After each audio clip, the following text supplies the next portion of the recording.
عاشق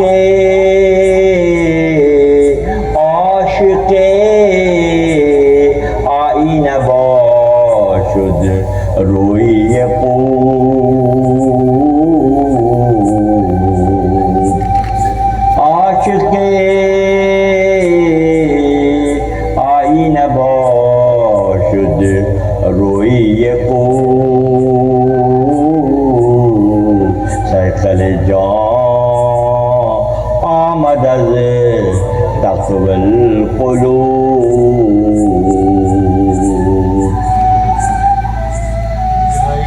واجب الاحترام شب جمعہ کے شرکائے مجلس مثنوی حضرت مولانا جلال الدین رومی رحمۃ اللہ علیہ، اللہ تعالیٰ کا بے حد شکر احسان ہے کہ ہمارے مرکز خانقاہ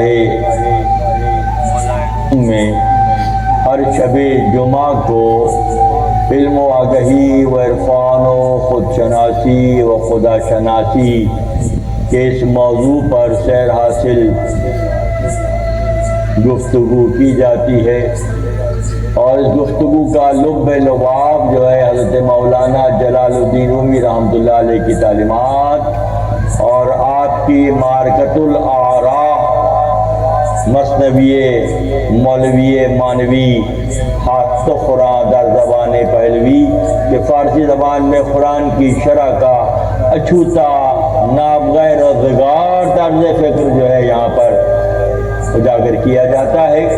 کی تعداد بزور بازو نیز کون بخشن تو کہ تعالیٰ کے فضل و کرم کی بنا بغیر فروغ خطیت کے غلغلے کے دور میں یک شناسی اور خدا شناسی کا سفر الحمدللہ انتہائی احسن انداز۔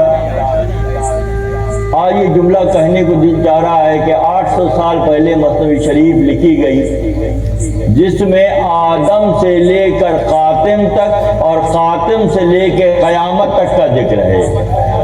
تو 150-200 سال کی تحریک نہیں ہے یہ، 200 سال پہلے فلاں تنظیم بنی اور 150 سال پہلے فلاں مذہب ڈیزائن کر کے دیا گیا وکٹورین کراس، ایسا کچھ بھی نہیں ہے۔ ہمارے پاس جو طرز فکر ہے یہ انتہائی از روی قرآن کے معنی و مطالب، قرآن کی انبیاء کی حرمت، اہل اللہ کا مقام و مرتبہ، راہ خدا پر محنت کرنے والوں کی تگو دو کے نتائج۔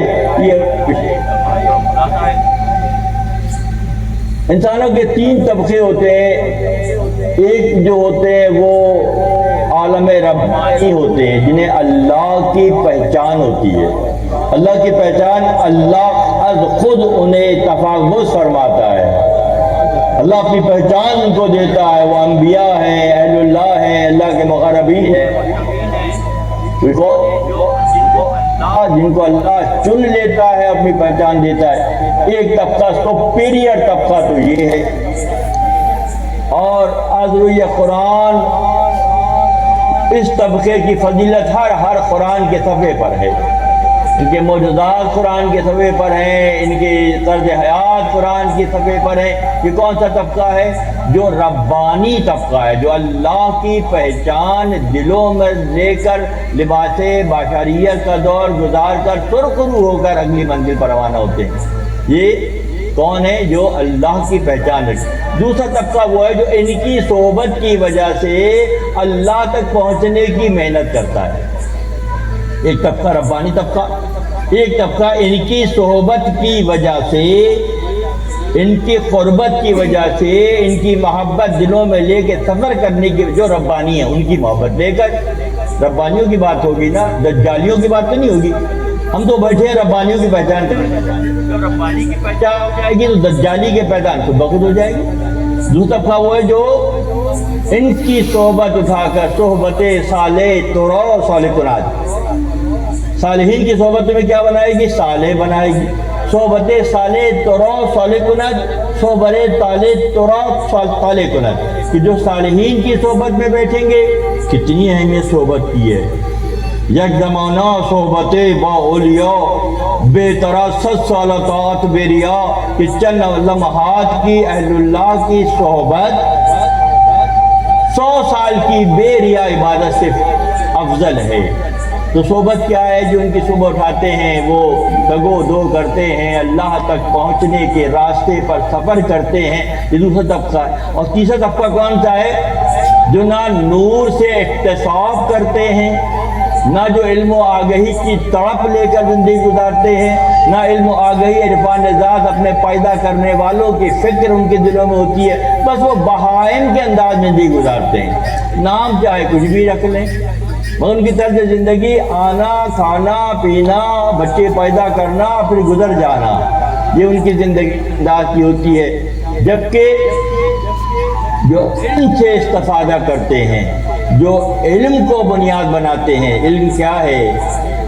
रहता है नाम इल्म से जिंदा जहां में ज़ौक़, रहता है नाम इल्म से जिंदा जहां में ज़ौक़। औलाद से तो है यही 2 पुश्त 4 पुश्त, औलाद से दादा परदादा घड़नदादा, फिर कहानी ख़त्म।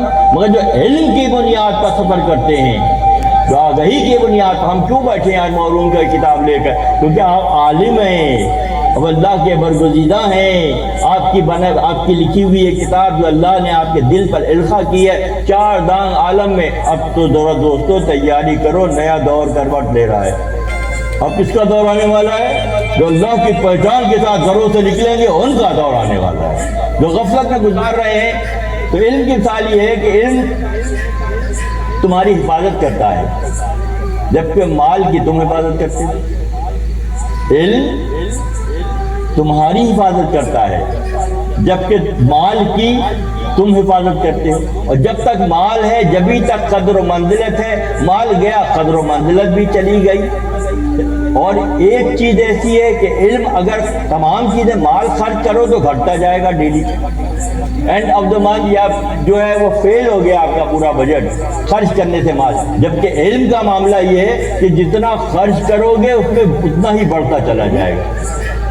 जितना खर्च करोगे इल्म को, इल्म इतना बढ़ता चला जाएगा। और अगर तुम अपने हयात बशरी के दौर में इल्म के फ़रोग़ के लिए काम करोगे तो तुम दुनिया से गुजर भी जाओगे, तुम्हारा विसाल भी हो जाएगा, तुम इंतकाल भी कर जाओगे। इल्म की फजीलत अपनी जगह मुसल्लम रहेगी, क्योंकि इल्म हाकिम है, इल्म हाकिम है और माल क्या है? महकूम है। तो कॉन्सेप्ट क्लियर हो गया कि हम जिस तगो-दो में हैं वो तो आर्जी है, और जिसको हम भूले बैठे हैं वो पायदार है। तो जहाँ से जागे वहीं से सवेरा है कि अगर आज भी ये कद्र व मंजिलत पैदा हो जाए कि हमने फजीलत किसको देनी है, तो मालूम हुआ कि इल्म को फजीलत देनी है। इल्म के नतीजे में, इल्म के खर्च करने के नतीजे में कमी नहीं आएगी, बल्कि इल्म बढ़ता चला जाएगा। एक चिराग से, एक मोमबत्ती से अगर दूसरी मोमबत्ती जलाएं तो जो जला रही है उसमें कमी नहीं आएगी, बल्कि दूसरी जल जाएगी, तीसरी जल जाएगी, चौथी जल जाएगी, माहौल रोशन हो जाएगा। तो चिराग से चिराग जलेगा, रोशनी फैलेगी। इल्म की बुनियादों पर आगे बढ़ेंगे तो अपनी पहचान भी हो जाएगी और अपने रब से ताल्लुक़ भी जुड़ जाएगा। ना माल का तो मामला ये है, औलाद से है यही 2 पुश्त 4 पुश्त। 2-4 पुश्तों के बाद लोग भूल जाते हैं, मगर क्या सैकड़ों सालों से लिबासे बाशरियत में ना होते हुए भी अहलुल्लाह की किताबें नहीं पढ़ी जा रही हैं, कुरान की तफासीर नहीं पढ़ी जा रही हैं, हदीस का जिक्र नहीं हो रहा? कौन कर रहा है? आलिम कर रहे हैं, इल्म वाले कर रहे हैं। यहाँ मौलूम रहमतुल्लाह अलैह एक बहुत ही ज़बरदस्त आज की नशिस्त है।